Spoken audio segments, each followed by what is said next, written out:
Namo tassa bhagavato arahato sama sambuddhassa.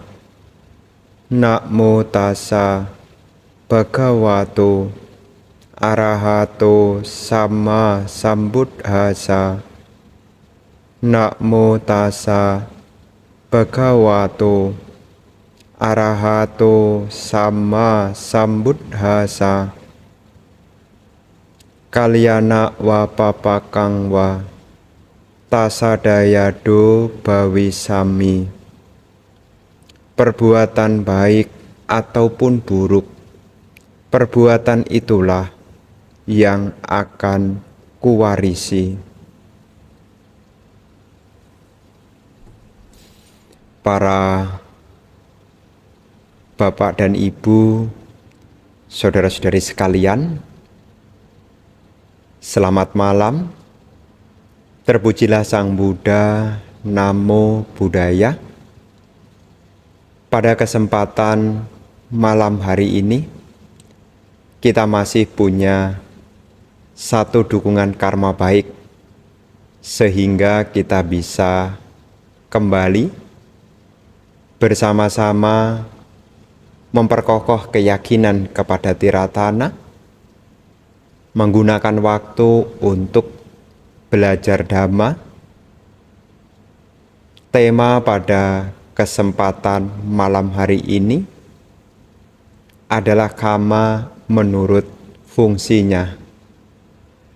Para bapak dan ibu, saudara-saudari sekalian, sebelum Bante menyampaikan apa yang ingin saya sampaikan, kembali di sini untuk mengajak dan mengingatkan para umat untuk senantiasa tetap mengikuti protokol kesehatan, karena saat ini pandemik COVID-19 masih ada di sekitar kita.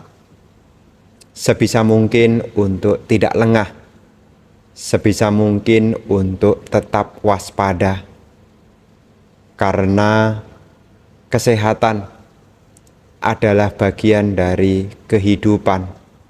Kesehatan adalah keberuntungan, karena ketika kita memiliki kesehatan, maka kita punya banyak sekali kesempatan untuk berbuat baik. Penting sekali tetap mengikuti protokol kesehatan. Ya, jadi kembali ya Bante mengharapkan agar Bapak dan Ibu senantiasa sehat, karena kesehatan sangatlah berharga. Bapak dan Ibu, saudara-saudari sekalian, kita umat Buddha tentu ketika kita mendengar kama, tentu tidak asing lagi. Tetapi salah satu kita belajar Dhamma adalah untuk menghilangkan keraguan-raguan, memantapkan keyakinan, mendengarkan apa yang belum pernah didengar, serta sebisa mungkin apa yang didapat ini dapat memberikan kedamaian di dalam kehidupannya. Ketika kita berbicara kama, maka tidak lepas dengan punabawa, karena antara kama dan punabawa ini adalah satu kesatuan yang tidak bisa terpisahkan, di mana ada perbuatan didasari dengan niat, maka akan terkondisi untuk terlahir kembali atau punabawa.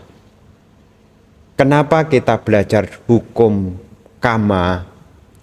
Karena kita mengetahui kehidupan kita ini masih berproses. Kita masih terus mengalami kelahiran yang berulang-ulang di dalam siklus punarbawa. Selama seseorang belum mencapai tingkat kesucian tertinggi, yakni arahat, seseorang akan terus mengembara di dalam samsara di dalam 31 alam kehidupan. 31 alam kehidupan yang kita pelajari bisa dihuni dan ditempati oleh makhluk-makhluk berdasar dari perbuatannya. Maka ketika kita berbicara hukum perbuatan, tidak lepas dengan kelahiran kembali atau punabawa. Karena keberadaan makhluk bergantung dari kekuatan karma. Perlu kita ketahui bersama bahwasanya kesadaran ini akan terus melanjutkan di dalam Paticcasamuppada, winyana pacaya nama rupa. Kita punya nama dan rupa ini karena ada winyana, kesadaran yang melanjutkan. Winyana ini bisa berkelanjutan karena adanya sangkara. Sangkara adalah bentukan-bentukan perbuatan. Makanya di dalam bentukan-bentukan perbuatan itu, karena kita masih bersama dengan pengotor batin, maka kadangkala kita bisa melakukan akusala, kadangkala juga bisa kusala. Tapi sebisa mungkin setelah kita belajar tentang Kamma ini, ya saya harapkan kita semua setiap saat bisa senantiasa bersama dengan kusala.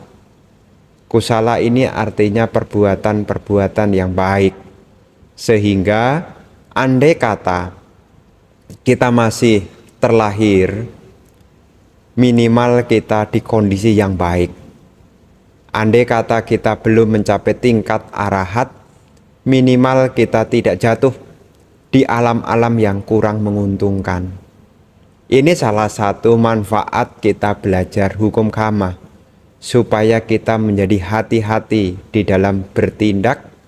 Selain itu pula, kita belajar hukum kamma ini untuk menumbuhkan yaitu optimis. Kenapa saya katakan optimis? Karena kita adalah apa yang kita lakukan. Kita mau seperti apa, bergantung dari apa yang kita lakukan. Jadi kalau saat ini di antara kita sedang tidak nyaman, bergegaslah di dalam kebaikan, jangan berkecil hati.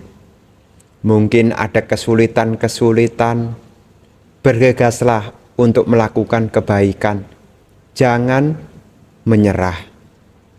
Demikian pula kalau seandainya yang saat ini hidupnya sejahtera, kecukupan, tidak kekurangan, berusaha pula.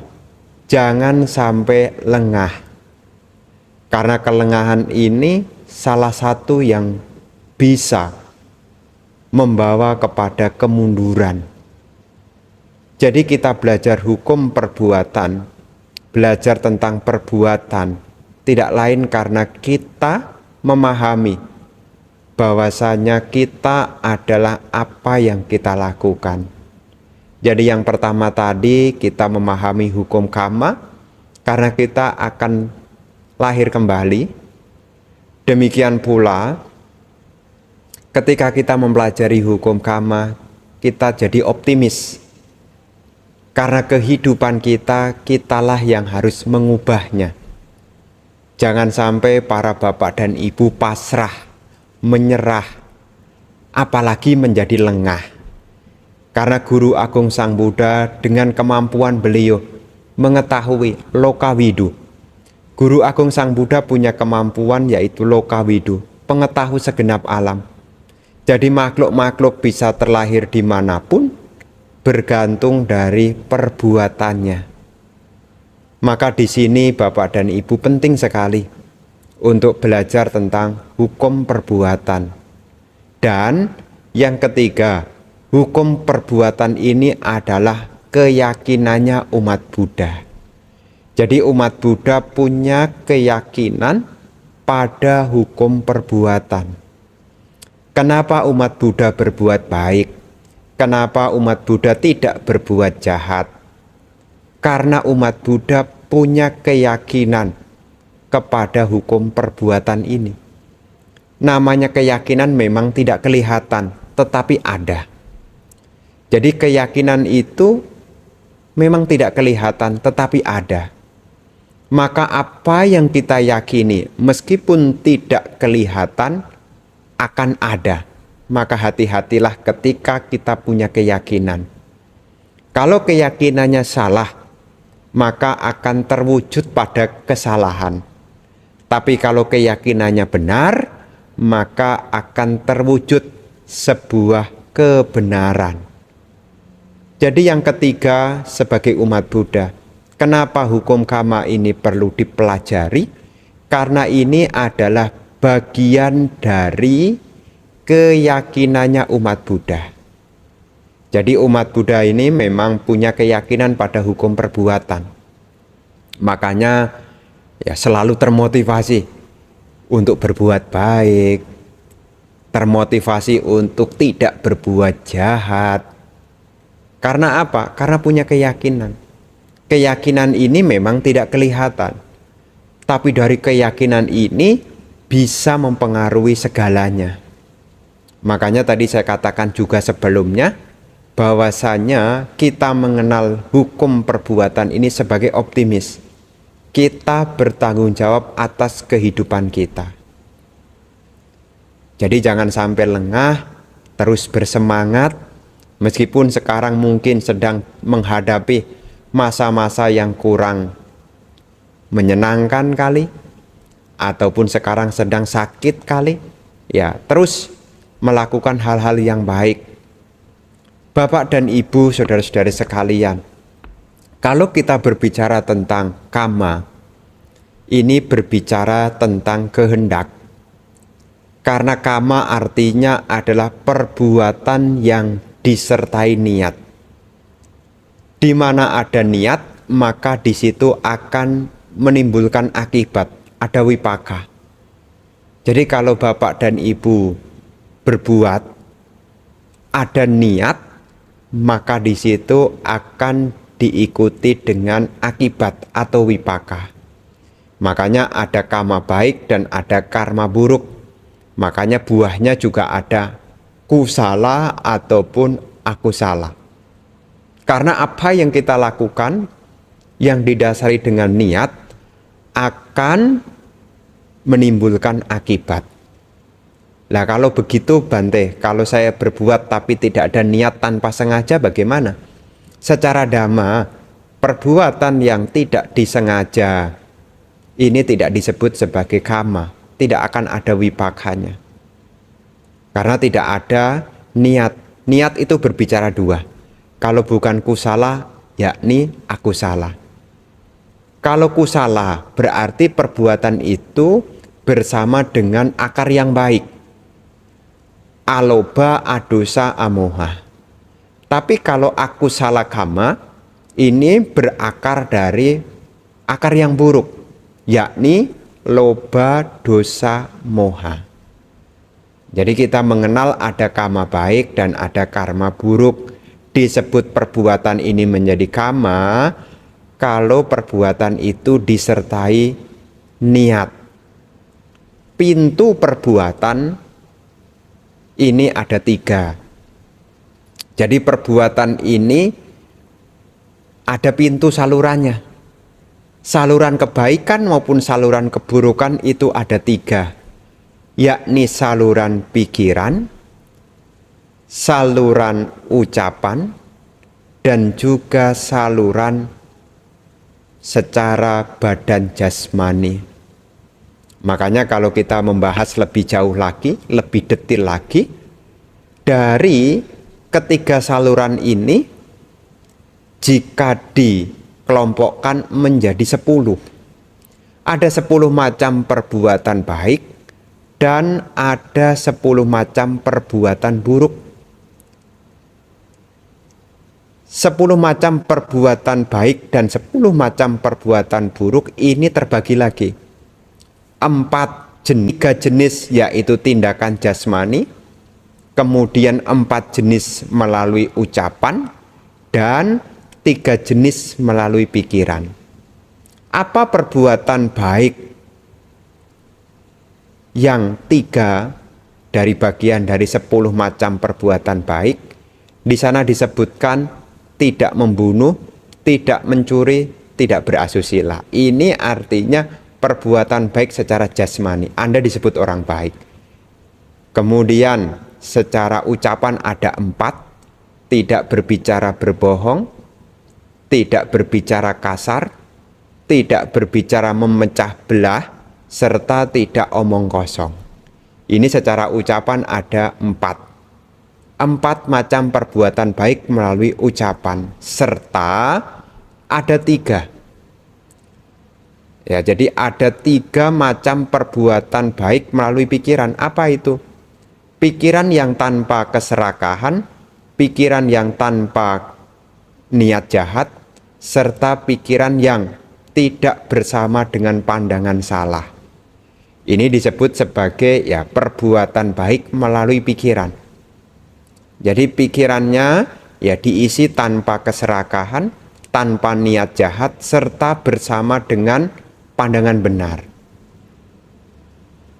Dari perbuatan yang kita lakukan yang disertai ada niat, itu akan ada akibat.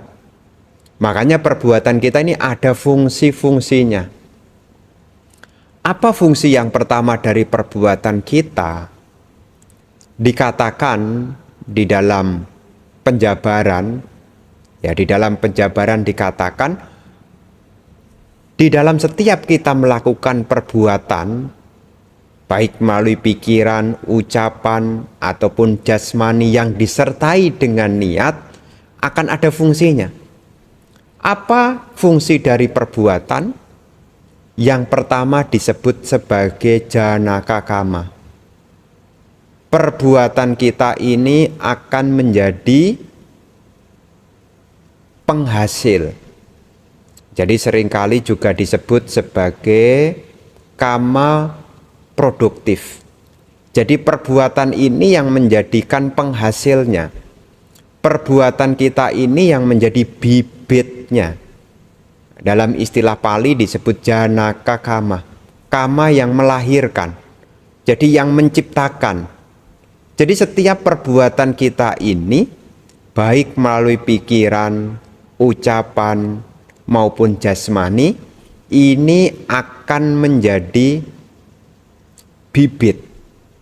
Ya, jadi apa yang kita lakukan ini menjadi bibitnya. Makanya karena ada bibit, maka muncullah nama dan rupa. Kita punya nama dan rupa ini. Jadi ada janakanya, makanya kita punya nama dan rupa. Nama dan rupa yang kita miliki saat ini sebetulnya adalah hasil dari apa yang kita tanam sebelumnya. Kita punya badan seperti ini, lahir di keluarga ini, kondisi kita sekarang seperti ini. Ini adalah hasil dari perbuatan kita. Makanya janaka kama ini sebagai penghasilnya. Jadi perbuatan yang kita lakukan ini menjadi penghasil. Makanya kita belajar Dhamma ini tahu, oh ternyata kenapa di masyarakat kehidupan ini kok beda-beda? Meskipun ibu dan bapak sama, kenapa kadangkala anak bisa beda-beda? Karena setiap orang mewarisi perbuatan yang mereka lakukan. Mungkin di keluarga sama, tapi belum tentu tingkat keberhasilannya, tingkat kebahagiaannya itu sama. Belum tentu. Karena ditentukan dari kualitas dari janaka kama. Makanya ketika kita tahu, oh ternyata apa yang kita lakukan ini berfungsi untuk pencipta.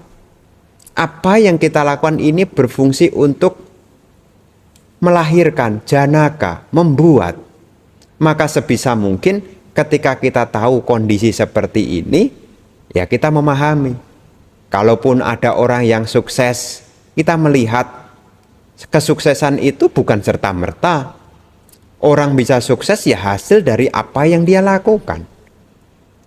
Demikian pula kalau ada orang yang susah, ya di situ kita tahu. Termasuk kita juga mengetahui diri sendiri, kalau kita sedang susah, ya kita jangan berkecil hati. Karena kita masih punya kesempatan sekarang untuk membuat janaka kama. Jadi sekarang kita masih punya kesempatan untuk membuat janaka kama.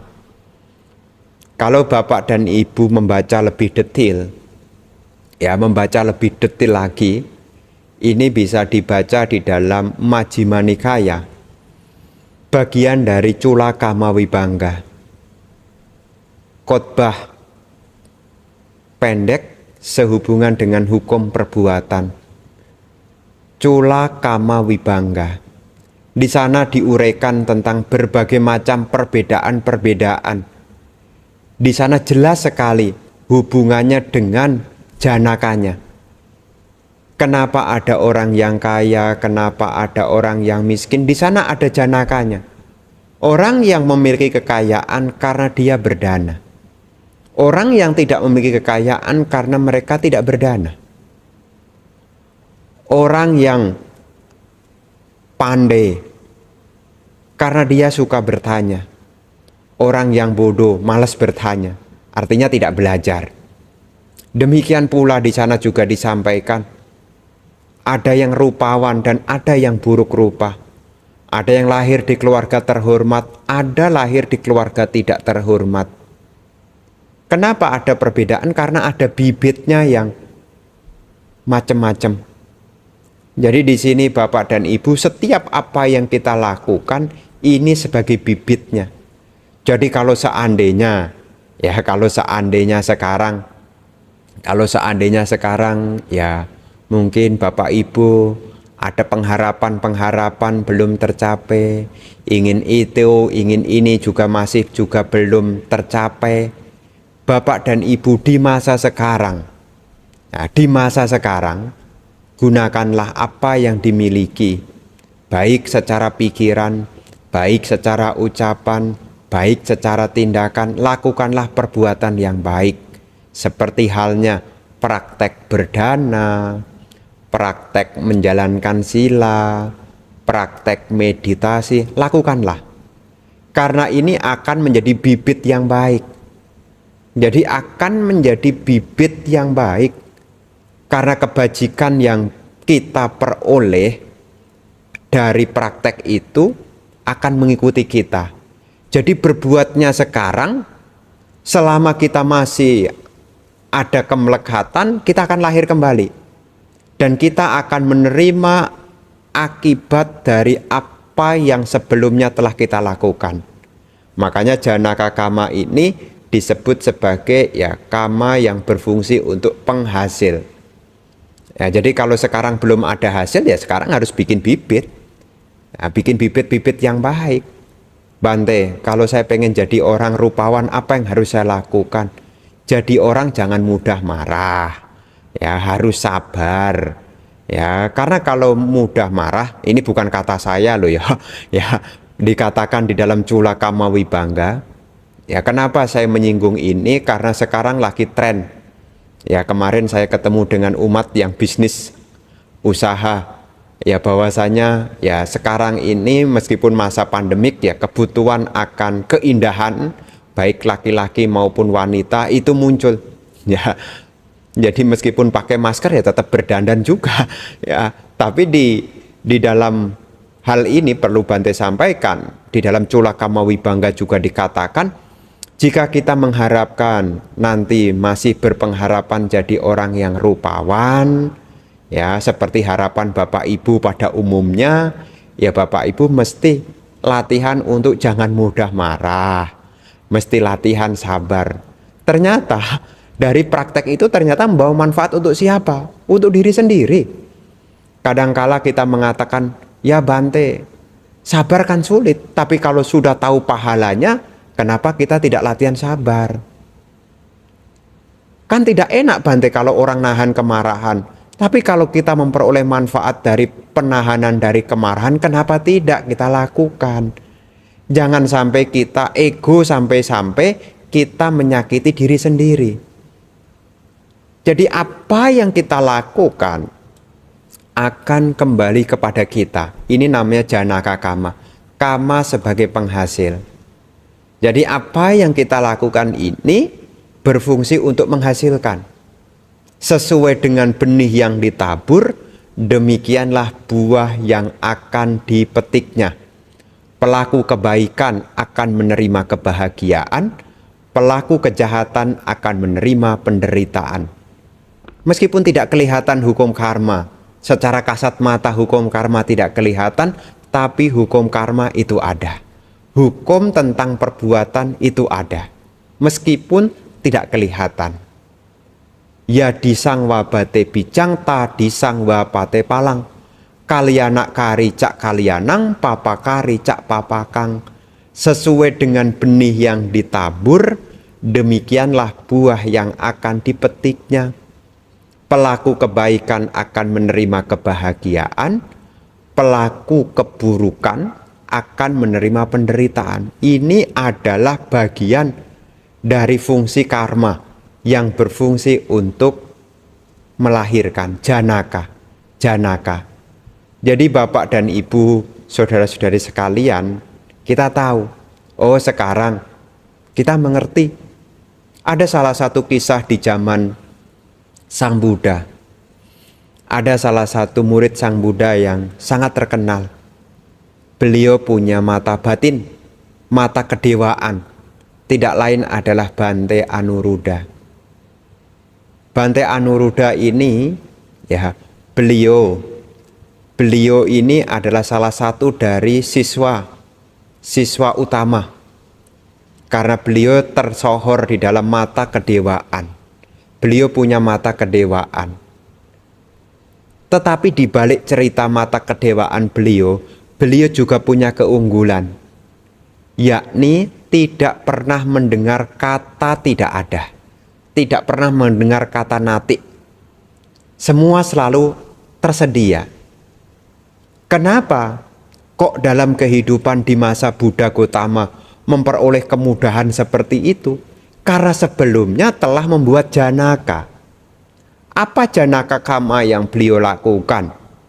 Sebelumnya, di dalam salah satu kehidupan masa lalu dari Bante Anuruddha, Bante Anuruddha lahir di keluarga yang kurang menguntungkan. Beliau lahir di dalam kondisi kekurangan, apa-apa susah. Tapi beliau menyadari kenapa beliau menerima kesusahan itu? Karena beliau sadar ketika mau berbuat baik, tidak ada hal yang bisa diberikan. Makanya beliau tidak menerima apa yang diharapkan. Di kehidupan masa lalunya beliau sudah sadar kenapa lahir dalam kondisi kekurangan. Karena ketika ada kesempatan berbuat baik, tidak punya hal yang bisa diberikan. Demikian pula, ketika punya barang yang akan diberikan, tidak ada yang menerima kebaikannya. Makanya sebagai Buddhis kita kadang-kadang juga harus menyampaikan terima kasih kalau ada orang yang mau menerima kebaikan kita. Jadi kalau ada orang berdana, kemudian ya maksud saya kalau Bapak dan Ibu berdana sama orang, sebetulnya Anda harus menyampaikan terima kasih. Kenapa? Kita diberikan kesempatan untuk berbuat baik. Secara dhamma, sebetulnya yang terima kasih adalah yang memberi. Karena yang memberi itu yang diberi kesempatan untuk berbuat baik. Memang di dalam bahasa keseharian, ya kita mengatakan terima kasih kalau kita menerima sesuatu dari orang. Tapi sepertinya secara hukum karma, sebetulnya kita yang melakukan perbuatan baik, semestinya kita menyampaikan terima kasih. Kenapa? Karena apa yang kita berikan kepada orang itu jadi janaka milik kita, ya, milik kita. Selama kita masih berproses di dalam samsara ini, apa yang kita lakukan masih melekat bersama dengan kita. Makanya masih kita warisi terus. Ya, perbuatan yang kita lakukan selama kita belum mencapai tingkat kesucian arahat, perbuatan yang kita lakukan masih melekat bersama dengan diri kita. Nah, di dalam kisah Bante Anuruddha tadi, kenapa beliau bisa lahir dalam kondisi tidak pernah mendengar kata tidak punya? Di dalam masa saat sulit yang beliau alami saat itu, muncullah ada seorang Paceka Buddha yang bernama Paceka Buddha Uparita. Di saat itulah beliau punya kesempatan baik untuk berdana. Ketika beliau menyampaikan dana, makanan kepada Paceka Buddha Uparita, beliau bertekad di dalam batin beliau. Ketika dana dimasukkan, beliau bertekad di dalam batin beliau. Semoga dengan kebajikan ini, semoga tidak dilahirkan di keluarga yang kurang menguntungkan dan tidak mendengar kata tidak ada. Makanya sebagai akibat dari apa yang beliau tanam saat itu, maka beliau di masa Buddha Gotama menjadi Bante Anuruddha. Beliau punya keunggulan. Salah satunya selain mata kedewaan, beliau tidak mendengar kata tidak ada, semua ada. Jadi di sini Bapak dan Ibu, apa yang diterima tidak serta-merta, ada sebabnya. Inilah Janaka Kama. Jadi kalau sekarang kita pengen apa, bikinlah Janaka sekarang. Oh Bante, saya pengen mencapai kesucian, apa yang harus saya lakukan? Bikin Janaka Kama sekarang. Apa Janaka Kama? Praktek sila samadhipanya. Kapan? Sekarang. Ini sebagai kondisi supaya nanti kalaupun kita lahir kembali, kita masih ya dalam kondisi-kondisi yang bersama dengan Dhamma. Karena kita praktek Dhamma. Kesadaran kita akan membawa tempat kita. Di mana kita berada bergantung dari kesadaran kita. Janaka Kama yang baik akan menghantarkan kita ke tempat yang baik. Bibit-bibit yang baik ini akan bersama dengan diri kita. Meskipun jasmani ini sudah lapuk, tidak lagi menopang kehidupan, tapi kita masih punya kemelekatan, maka di situ masih ada kesadaran melanjutkan. Kesadaran melanjutkan ini bergantung dari kesadaran kita. Kalau kita membiasakan kesadaran yang baik, kita akan terkondisi di tempat yang baik. Jadi fungsi yang pertama dari perbuatan kita ya disebut sebagai Janaka Karma. Jadi ya apa yang kita lakukan ini ya sebagai kondisi bibit. Makanya umat Buddha menjalankan praktek dana, menjalankan praktek sila, meditasi untuk apa? Bikin bibit. Ya. Karena seperti kita ketahui bersama, ya ada pohon yang besar. Seperti pohon beringin yang besar, pohon bodi yang besar. Pohon bisa sebesar itu, tidak mungkin tiba-tiba kok, ada bibitnya. Segala sesuatu ada karena ada sebabnya. Makanya umat Buddha dengan penuh keyakinan mempraktekkan dana, merawat sila, menggunakan waktu untuk meditasi. Kenapa? Karena sadar pada hukum perbuatan yang berfungsi sebagai yaitu penghasil Janaka Kama.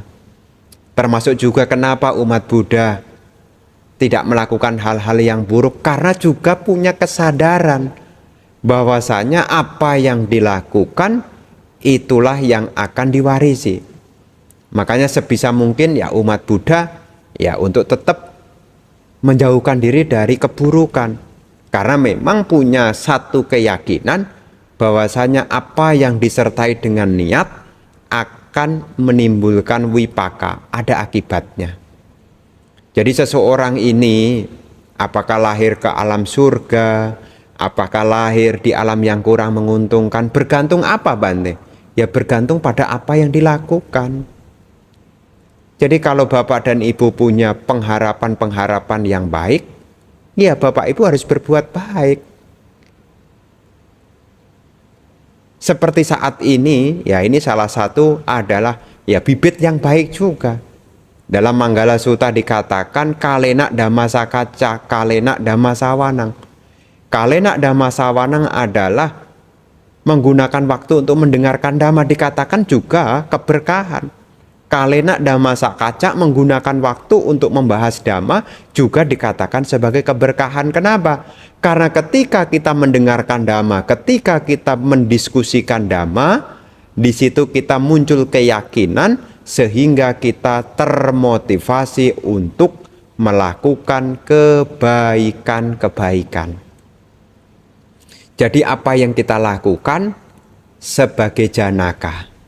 Ya, jadi seperti apa yang kita baca di dalam Manggala Sutta, 38 macam berkah itu sifatnya aktif.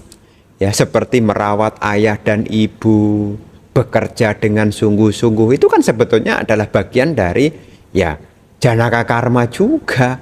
Kita akan penuh keberkahan jika kita merawat ayah dan ibu. Kita akan penuh keberkahan jika kita bekerja dengan sungguh-sungguh. Kita akan penuh keberkahan kalau kita memiliki moralitas yang baik. Kemudian berbicara yang menyenangkan. Ya, seperti apa yang terulai di dalam Manggala Sutta. Ini ada kalau kita compare dengan sutta yang lain. Ini adalah bagian dari aktif janaka. Ya, karma yang berfungsi untuk penghasil janaka.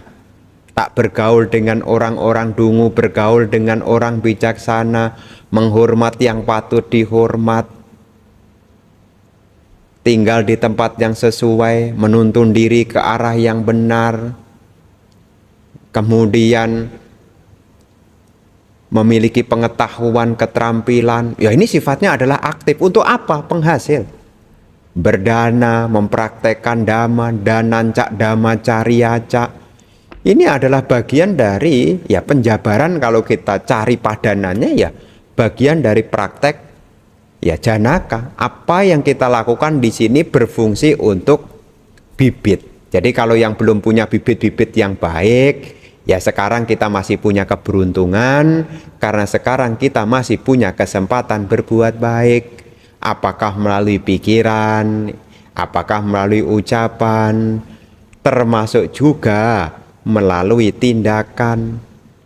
Bisa berdana, bisa menjalankan sila, bisa meditasi. Segala ini bermanfaat untuk siapa? Diri sendiri. Diri sendiri. Karena kita akan mewarisi perbuatan kita. Jadi yang pertama ini adalah janaka kama. Yang kedua, apa yang kita lakukan ini selain berfungsi untuk menghasilkan, yang kedua adalah upatambaka kama. Upatambaka kama artinya adalah karma yang berfungsi untuk mendukung. Jadi kalau janaka karmanya ini sudah baik, ya kita dukung. Apa yang kita lakukan ini mendukung gitu loh. Mendukung. Makanya janaka kama ini sebagai penghasilnya, upatambaka ini dukung. Ibaratnya sudah ada bibit mesti dipupuk, makanya terdukung. Ada bibit dipupuk, didukung.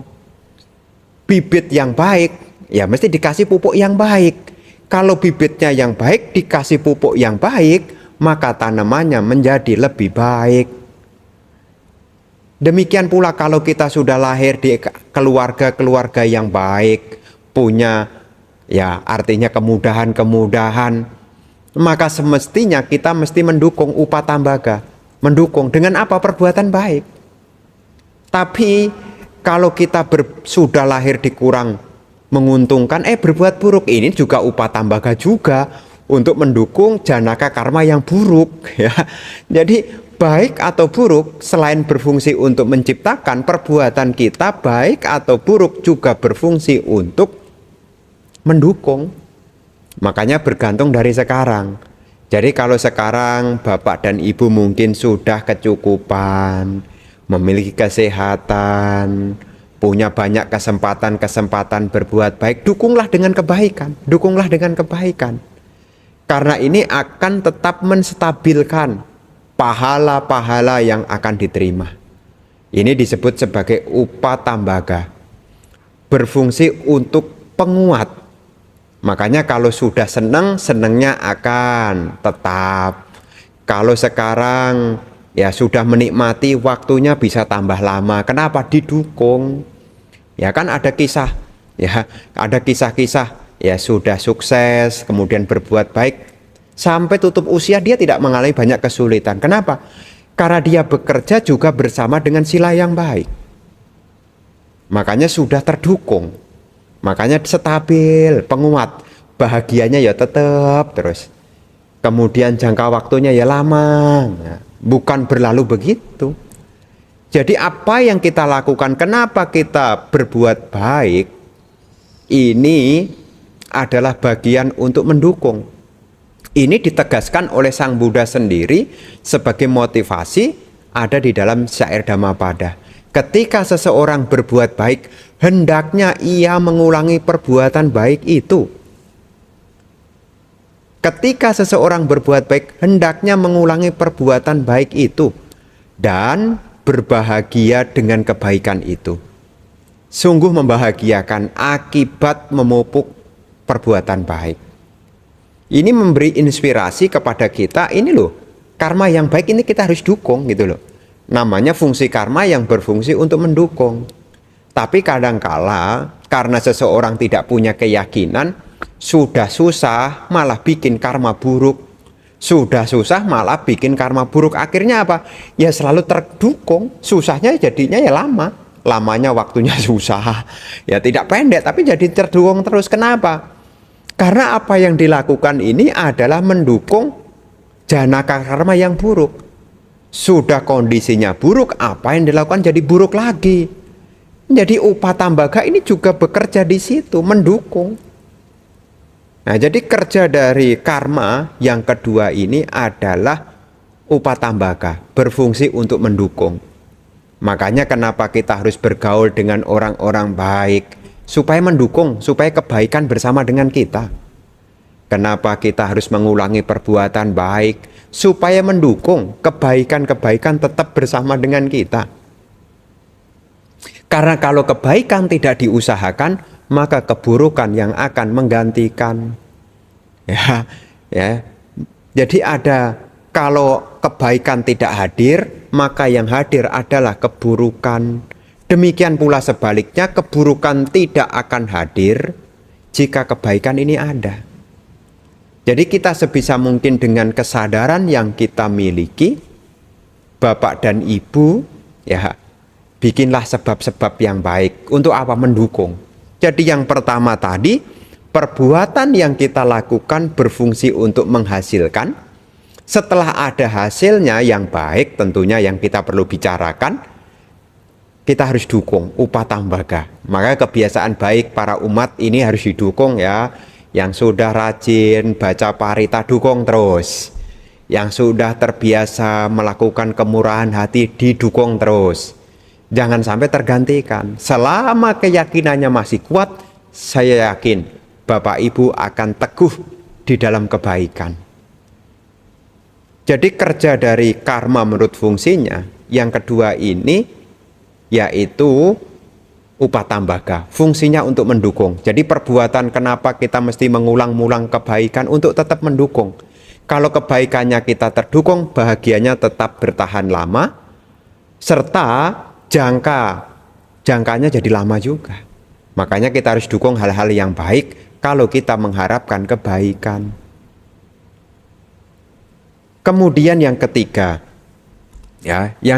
yaitu upapilaka. Jadi karma yang kita lakukan ini ada yang berfungsi untuk menekan. Menekan apa? Bibit dari janaka. Ya, jadi fungsinya untuk menekan dari janaka. Seperti Bapak dan Ibu ketahui, ya, kalau ada bibit, kemudian bibitnya diinjek, ya pasti bibitnya akan mati. Kenapa? Karena ditekan, ya. Perbuatan kita juga ada yang berfungsi untuk menekan. Menekan apa? Menekan janaka. Meliputi baik atau buruk bisa tertekan juga. Contohnya apa, Bante? Bapak dan Ibu, saudara-saudari sekalian. Contoh, kalau sekarang kondisi kita kurang menguntungkan. Seperti tadi di awal saya sampaikan, apa yang dilakukan oleh yakni Bante Anuruddha itu menjadi bibit, dalam kehidupan saat ini beliau dukung. Ya, karena ada dukungan itu maka ya beliau memperoleh kemudahan-kemudahan. Nah, kemudian yang sehubungan dengan Upapilaka yang menekan, ini sifatnya seperti ya ada dalam salah satu kisah, ya saya lupa namanya siapa. Jadi kehidupannya ini ya tidak begitu menguntungkan. Tetapi dari kebaikan yang dilakukan itu jadi menekan. Ya, ada salah satu kisah ingin menyebut yaitu Ratu Malika. Ratu Malika itu adalah istri dari Raja Pasenadi. Meskipun beliau ini tidak cantik sekali, juga bukan dari keluarga yang berada, tapi ada salah satu dukungan karma yang beliau lakukan semasih hidup dalam sekarang, yaitu mempersembahkan dengan sepenuh hati kepada Sang Buddha. Dengan keanggunan yang beliau lakukan itu, kemudian Buddha menyampaikan di situ, ya akan ada karma yang besar yang akan dia terima. Suatu ketika Raja Pasenadi kalah perang dengan Raja Ajatasattu. Ya, ada dalam kisah dikatakan begitu. Pada saat hati Gulana, Raja Pasenadi tadi datang ke taman. Di taman itu ada yaitu Malika. Waktu itu belum menjadi istri dari Raja Pasenadi. Habis berbuat baik, kemudian dia membuat syair-syair yang menenangkan. Terdengar suara itu, timbullah gugahan dalam hati Raja Pasenadi. Oh, wanita ini kok menenangkan ya. Timbullah dorongan kemudian menikahi, yaitu Ratu Malika. Nah, di suta itu, di cerita itu dikatakan ada pertanyaan Ratu Malika sehubungan dengan perbedaan. Kenapa ada yang rupawan tapi miskin? Ada 4 ya. Yang pertama yaitu rupawan miskin. Kemudian yang kedua yaitu rupawan miskin, kemudian rupawan miskin, kemudian rupawan kaya, kemudian buruk rupa miskin, kemudian buruk rupa kaya. Ada 4. Beliau menyampaikan ya semua bergantung dari apa yang dilakukan. Ya, di sini adalah karma ini juga bisa berfungsi untuk menekan. Jadi apa yang kita lakukan kalau sekarang kurang berkenan, kita harus menekan. Jadi kita harus menekan. Jadi menekan dengan apa? Dengan kebaikan. Kalau sekarang yang lagi bibit yang sedang berbuah sekarang adalah karma buruk, ya kita harus menekannya dengan apa? Karma baik. Ini sesuai juga di dalam khotbah di dalam Samyutta Nikaya yang berjudul tentang khotbah tentang garam, Lona Sutta. Bagaimana caranya supaya kadar asin di dalam air itu berkurang? Tentu dengan menambahkan air tawar. Jadi rasa asin di dalam air itu akan berkurang ketika air garam itu ditambahin dengan air tawar. Terus saja, bukannya hilang, tapi kadarnya akan berkurang. Meskipun ada tetapi tidak sempat untuk terasa. Demikian pula andai kata dalam kehidupan saat ini kita sedang menghadapi hal-hal yang kurang berkenan, mungkin ada kerugian-kerugian, ya buatlah kebaikan-kebaikan apalah yang bisa dilakukan. Mungkin sekarang sedang dikecewakan orang, bikinlah kebaikan-kebaikan. Apakah melalui pikiran, ucapan maupun badan jasmani, bikinlah. Karena apa yang kita lakukan itu bisa berfungsi untuk menekan. Bisa berfungsi untuk menekan. Jadi kadarnya ya bisa berkurang. Termasuk juga bagi orang yang tidak punya keyakinan. Bagi orang yang tidak punya keyakinan, dia akan mengulangi perbuatan buruk. Akibat dari mengulangi perbuatan buruk itu ya sama seperti air tawar ditambahin garam. Meskipun kecil, lama-lama akan terasa asin. Ini memberikan pengetahuan kepada kita. Kita jangan sampai iri, maksud saya begitu. Kita jangan sampai iri melihat kalau ada orang berbuat buruk tapi hidupnya melimpah. Kemudian kita ikut-ikutan buruk, jangan. Ya, kita kan pernah mendengar, Bante saya sudah berbuat baik aja masih susah.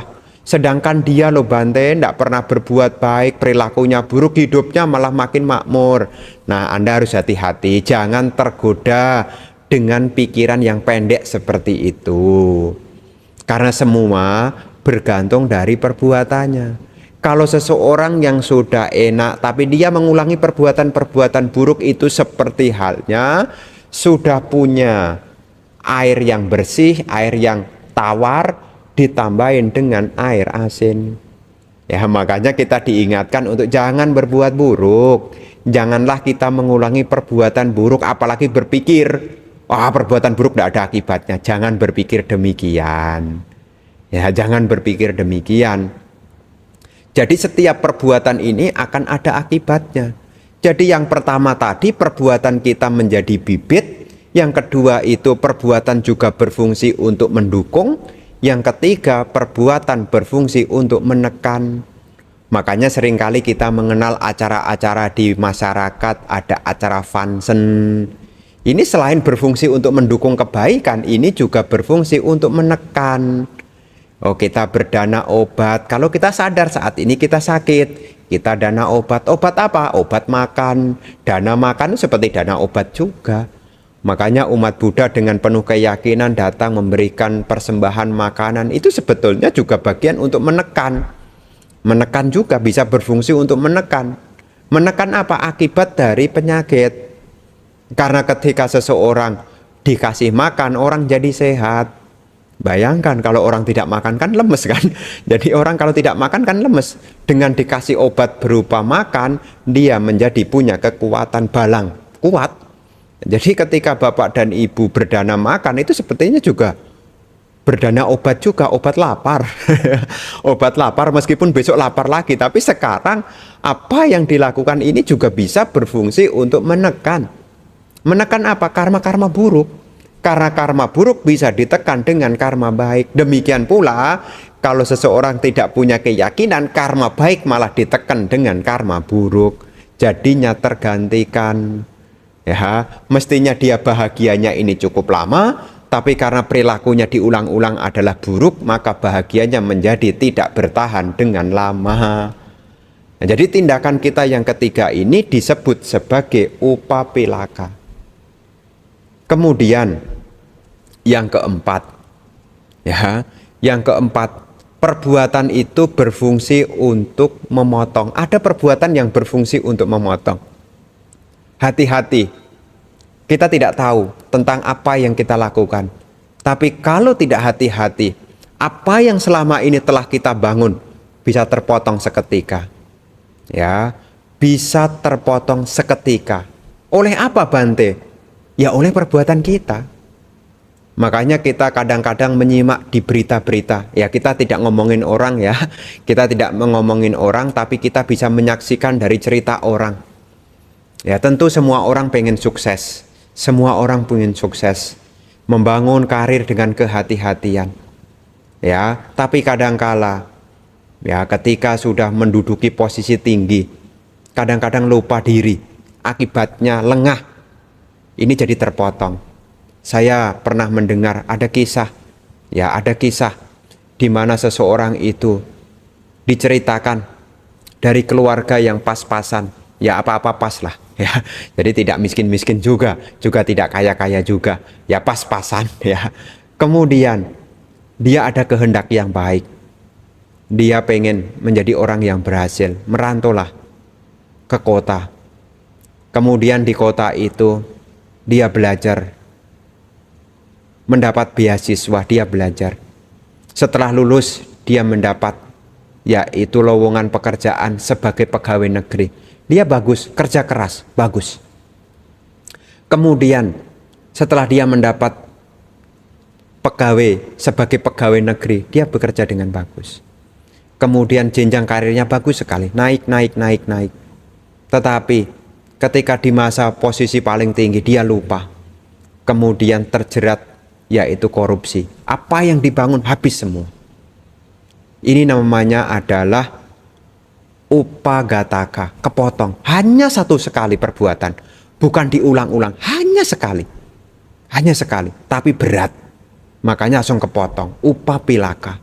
Apa yang dibangun selama ini jadinya terpotong, hanya sekali. Sekali dia lakukan, ketahuan, selesai sudah. Tidak ada ampun lagi. Makanya ini memberi petunjuk kepada kita, meskipun itu hal yang remeh, ya, mesti hati-hati. Karena kita tidak tahu apakah ini bagian dari upagataka, kita tidak tahu. Demikian pula kalau kita menolong orang lain, kita juga tidak tahu apakah itu jadi upagataka. Mungkin sekarang kita miskin, kemudian kita membantu orang dengan kesungguhan hati. Ternyata setelah kita bantu dengan kesungguhan hati, dia memberikan apa yang dia punya kepada kita. Kita tidak tahu. Ya, kita tidak tahu. Ada cerita seperti itu. Ada kisah seperti itu.